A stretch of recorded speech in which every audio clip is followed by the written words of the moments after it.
Hi everyone, ये है easy English. वक्त हो चला है एक और इडियम का, उसके मीनिंग्स का, उसकी प्रोनाउंसिएशन सीख लेने का और उसका सेंटेंस में यूसेज देख लेने का। आज का इडियम है पुल योरसेल्फ टुगेदर। तो पुल की प्रोनाउंसिएशन पुल पर पे स्ट्रेस, योरसेल्फ की योरसेल्फ पे स्ट्रेस और टुगेदर गेदर पे स्ट्रेस। लेकिन एज अ होल जब हम बात करते हैं, एज अ सेंटेंस जब हम बात करते हैं, it would be pull yourself together. Pull पे और टुगेदर पे स्ट्रेस होगा, योरसेल्फ पे थोड़ा कम स्ट्रेस होगा। सबसे ज्यादा स्ट्रेस पुल पर होगा। मतलब क्या है इसका? मेरा एक आसान तरीका है इसे याद रखने का। इसका एग्जैक्टली हिंदी में लिटरली ट्रांसलेट अगर कर दें तो होगा कि आप बिखर गए हैं और आपको अपने आप को इकट्ठा करना है और दोबारा से जिंदगी शुरू करनी है। ये मेरा कुछ अपना इंटरप्रिटेशन है, लेकिन इसका मीनिंग है काम डाउन या फिर शांत हो जाना। अब इसका यूसेज देख लेते हैं, क्योंकि यूसेज के बिना मीनिंग समझना यानी कहानी अधूरी है। तो यूसेज देख लेते हैं।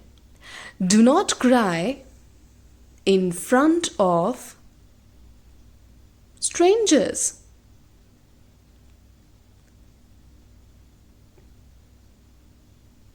Pull yourself together.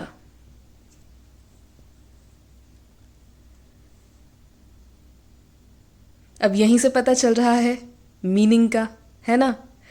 तो do not cry in front of strangers, strangers के सामने रो मत, अपने आप को संभालो, अपने आप को शांत करो और पब्लिक में बेसिकली सीन मत बनाओ। अब ये जो ईडियम है, इसको अगर आप सिंगुलरली यूज कर लेते तो भी सही होता, क्योंकि ये एज एन एक्सप्रेशन भी यूज होता है। तो अगर आप सिर्फ ये कहते थे पुल योरसेल्फ टुगेदर तो भी बात सही होती। मतलब दूसरे बंदे को ये समझ आ जाता कि मेरा दोस्त या मेरा नोन ये मुझे कह रहा है कि मुझे अपने आप को संभालना है, काम डाउन करना है और सिचुएशन को बेटर करना है। एक और एग्जाम्पल देख लेते हैं। Why are you fuming? Fuming मतलब गुस्सा होना। Over what Vishal did. Let him bear the brunt.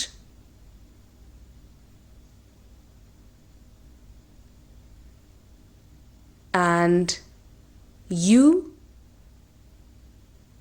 pull yourself together. ठीक है? तो जो विशाल ने किया उस पर तुम क्यों गुस्सा हो रहे हो? उसको अपने किए की सजा भुगतने दो और तुम अपने आप को शांत करो। ठीक है? अब इस एग्जाम्पल में मैंने 2 इडियम्स यूज किए हैं। उसमें से पहला कौन सा है? Bear the brunt. Bear the brunt मतलब अपने किए की सजा भुगतना या कॉन्सिक्वेंसेस को फेस करना, इम्पैक्ट जो होने वाला है वो फेस करना, यानी बेयर द ब्रंट। और पुल योरसेल्फ टुगेदर तो मैंने आपको बता ही दिया कि अपने आप को शांत करना। तो विशाल को अपने किए की सजा भुगतने दो, तुम गुस्सा मत हो, तुम शांत हो जाओ। See you in the next video.